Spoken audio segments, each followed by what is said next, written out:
Vous êtes de plus en plus nombreux à nous suivre sur Canal 7, votre chaîne panafricaine. Messieurs et dames, bienvenue à votre émission Cet endroit, l'émission qui vous éclaire sur les questions et les problèmes de droit que vous rencontrez. Dans le cadre de ce numéro, nous parlerons des outrages et violences envers la force publique.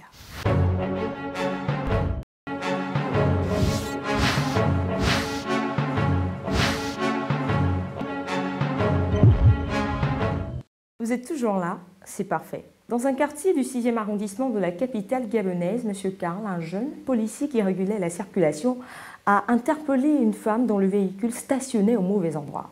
En se rapprochant de cette dernière, celle-ci a non seulement injurié l'agent, mais lui a aussi donné une bonne gifle à la joue droite. Cette jeune femme nommée Naomi est la nièce d'un ministre de la place. Pour cette raison, elle estime ne pas être obligée de respecter les consignes de l'agent. Imaginez un agent en plein exercice de ses fonctions être traité de la sorte. Mais selon vous, que prévoit la loi? La réponse, c'est juste derrière cette transition.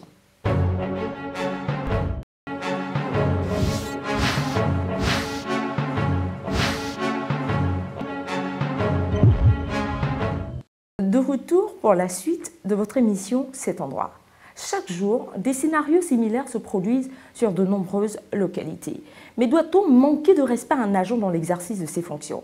Sachez que l'article 157 du Code pénal gabonais dispose que toute atteinte à l'honneur ou à la considération d'une personne ou d'un corps dépositaire de l'autorité ou de la force publique commise par parole injurieuse, diffamatoire ou menaçante, écrit, dessin ou geste constitue un outrage.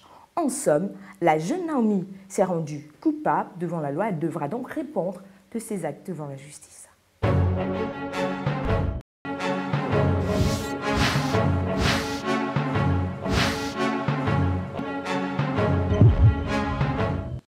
Voilà, c'est la fin de votre émission Cet endroit, en espérant vous avoir servi tout au long de ce numéro consacré aux outrages et violences envers la force publique. Je ne pourrais vous quitter sans vous rappeler que vous pouvez nous adresser vos propositions de thèmes sur Facebook/Cet endroit. Bonne suite des programmes sur Canal 7, votre chaîne panafricaine.